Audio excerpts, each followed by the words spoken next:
siapa yang boleh masuk PDN, siapa yang mempunyai account, yang memiliki hak-haknya apa saja, kapan dia mengakses, semuanya di lock.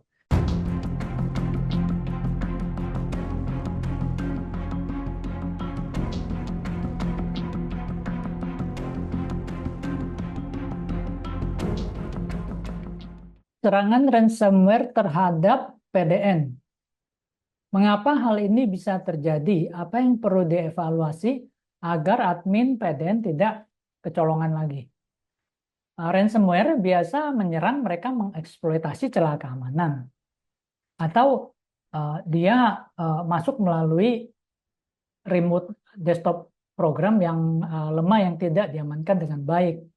Tapi harusnya kalau untuk level PDN, harusnya untuk pengamanan remote desktop itu harusnya sudah oke ya. Saya rasa kemungkinan terjadi ada celah keamanan yang belum sempat ditambal, yang baru ya, zero day vulnerability, lalu penyerangnya mengirimkan skrip dan skripnya jalan langsung mengencrypt semua virtual mesin yang ada di PDN sehingga mengakibatkan chaos seperti ini.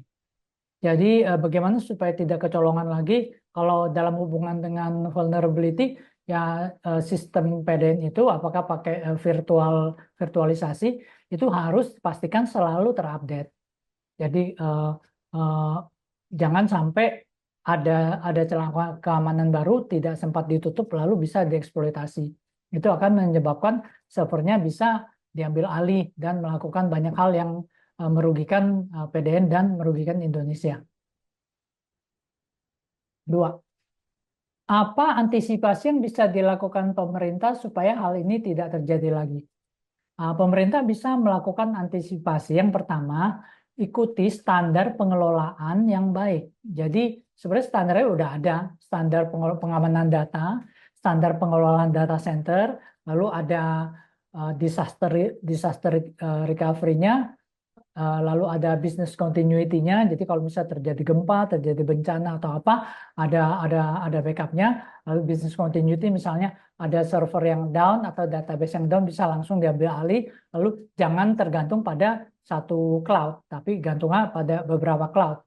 Dan belajar dari pengalaman ini, mungkin setiap lembaga dan institusi yang memanfaatkan PDN disarankan memiliki backup sendiri. Apakah backup-nya di lokasi on-site dari kementeriannya, atau dia lakukan backup di cloud dengan cold storage backup. Nah, hal ini bisa cepat secara otomatis bisa melakukan recovery jika terjadi hal yang sama di kemudian hari di PDN. Nah, hal ini juga bisa membantu untuk seperti imigrasi hari ini, mereka bisa cepat berganti cloud jika terjadi hal yang tidak diinginkan. Tetapi kita harapkan jangan sampai terjadi lagi, kita tidak ingin terjadi lagi.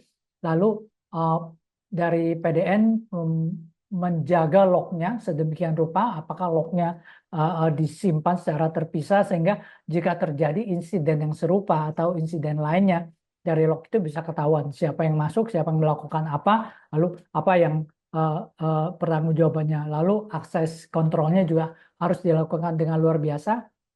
Siapa yang boleh masuk PDN, siapa yang mempunyai account, yang memiliki hak-haknya apa saja, kapan dia mengakses, semuanya di lock.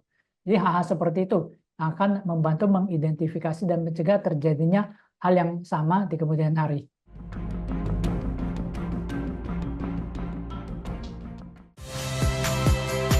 Saya Valentina Sitorus. Saksikan program-program Kompas TV melalui siaran digital, pay TV, dan media streaming lainnya. Kompas TV, independen, terpercaya.